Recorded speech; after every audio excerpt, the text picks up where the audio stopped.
It's gotta be around here somewhere. According to my map, it's gotta be close by. I have to find this sacred hidden gem. Bloody hell, that must be it.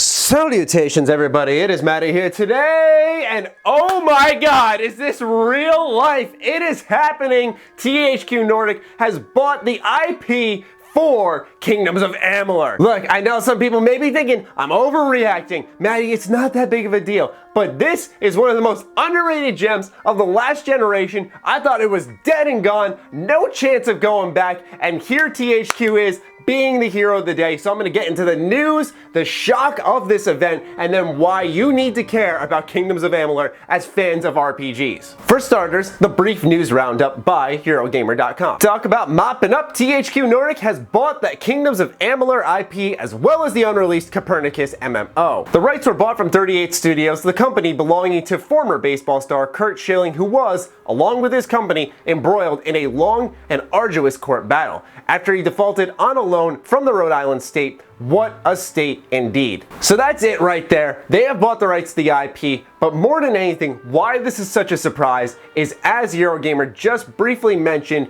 the long, arduous, muddy, dirty legal battle that ensued after this game's launch. Let's get into exactly what happened. This information comes from GameRant.com, also linked in the description down below. Eventually, 38 Studios was forced to lay off all of its staff, including developer Big Huge Games. The problems would not stop there, however, as 38 Studios was well behind with loan payments to the state of Rhode Island's Economic Development Corporation. The EDC took 38 Studios, or what remained of it, to court, stating that 38 Studios failed to inform the EDC of the likelihood that Kingdoms of Amalur Reckoning would be a financial failure. Now at this point in time, a settlement has been agreed to. Kingdoms of Amalur, in order for it to be fully funded, needed a huge loan, and I'm imagining that the sales pitch that Curt Schilling and company gave was that this is going to be the next big thing. There's a complete guarantee of that. They had to be very affirmative of that to convince someone to loan them $75 million. A judge has awarded a partial settlement of $12.5 million in the case against 38 Studios in response to the $75 million loan the company received.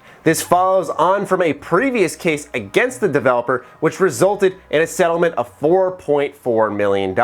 There is apparently more to come as well, continuing the bad news for former Red Sox pitcher Curt Schilling, who owned 38 Studios. Schilling used $50 million of his own funds alongside the $75 million loan and put together a strong team to help bring Kingdoms of Amalur Reckoning to store shelves. The game's lore was written by veteran fantasy Arthur R.A. Salvatore, while Spawn creator Todd McFarlane was responsible for the artwork. The end result, although not a classic, is seen as an underappreciated gem of the last console generation with a rich world to explore. Yes, a baseball star, a really good pitcher at that, managed to sink most of his career earnings into a video game studio that ended up collapsing, and not only that, they didn't make a bad game. Here are some comments from Curt, still from GameRant.com. The employees got blindsided. They have every right to be upset. I always told everybody, if something were going to happen, you're going to have a month or two of lead time. And I bombed on that one in epic fashion. It's kind of surreal. 60 days, 75 days. It's crushing and devastating to see it fail the way it did. I put everything in my name in this company. I believed in it. I believed in what we built. I never took a penny in salary. I never took a penny for anything. Schilling earned $114 million during his 19-year MLB career, and though unreported, undoubtedly earned a good salary as a baseball analyst for sports behemoth ESPN. And at that point in time, he was on a leave of absence from ESPN. Now you can understand the reputation Kingdoms of Amalur had. A hidden gem, underappreciated by a lot of gamers, and the big story with it is this lawsuit and how the world just came crumbling down around Curt Schilling, 38 Studios, and Big Huge Games. With THQ Nordic buying the IP, there is a chance at life. Admittedly, some of you may remember older videos this year. I was playing Kingdoms of Amalur, but what stopped me? I thought to myself, is there a future in this IP? I love this game, but what's the point of investing 40, 50 hours in this game if I know nothing will be like it, there will be no continuation of it? Now there is a chance. I wouldn't even say a chance. It's almost confirmed. Why would a company buy a game series to do nothing with it? Do keep in mind, THQ also bought Project Copernicus. Now, you may not be familiar with that, but it is the MMO continuation for Kingdoms of Amalur Reckoning. It was exactly what fans such as myself wanted. More of this beautiful, engaging, lovely world. It was set to be a direct competitor to something along the lines of World of Warcraft, which I know is hard to imagine now considering the fact that World of Warcraft just had a very successful DLC launch, but it's amazing to think of how things could be different. And I do wonder if a lot of the folks who got worked over at 38 Studios and Big Huge Games are breathing a sigh of relief right now that their work is once again being celebrated for the right reasons. It's awesome it's back. It's awesome to see the potential in it. I don't know which direction THQ wants to go with it. Are they going to bring back Kingdoms of Amalur for consoles and PC with a definitive edition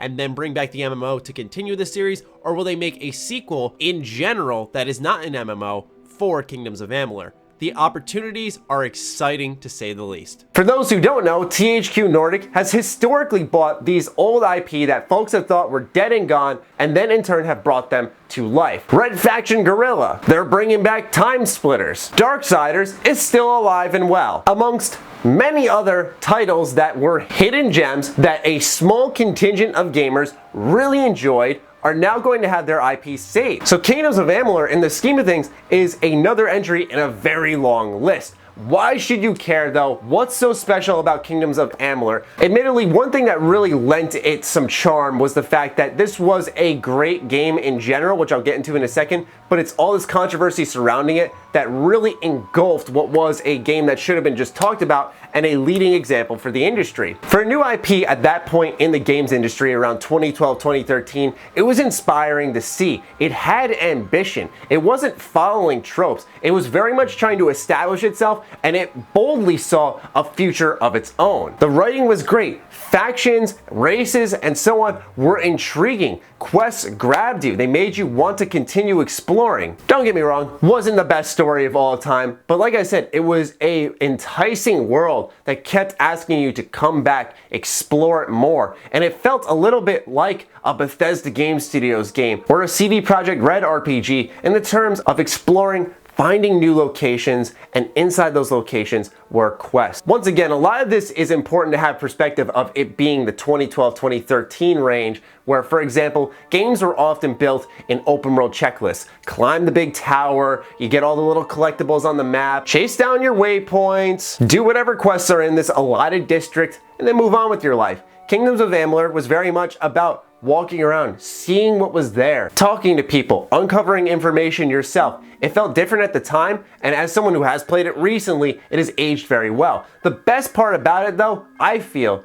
is the combat. Multiple weapon types like chakrams, daggers, great swords, there's magic in the game, and it's very smooth and silky. There's a combo meter on the left side. It didn't feel too button mashy. It required your attention. There was a special form you could go into where you could pretty much do these crazy finisher moves on enemies. And I just can't emphasize that enough, man. It was not only a fun game to play, but that world space, it just calls your name if you like RPGs. I cannot suggest this one enough. I just bought my copy right here, $10 at GameStop. I'm sure there'll be a Steam sale at some point in time, and you can get it for very cheap there. This is not a hard game to get. It's not on PS4, it's not on Xbox One yet. I imagine it will be because this is what historically THQ does. They buy the IP, they re-release it to folks, they see how well it sells, and then they probably decide the future of the series from there. But man, does this game deserve your support. I'm telling you, you'll find yourself a real treat underneath it all. I know we're in the busy time of the fall. Lots of games you're looking forward to are coming out. We got Spider-Man, Red Dead, Fallout, a ton of games.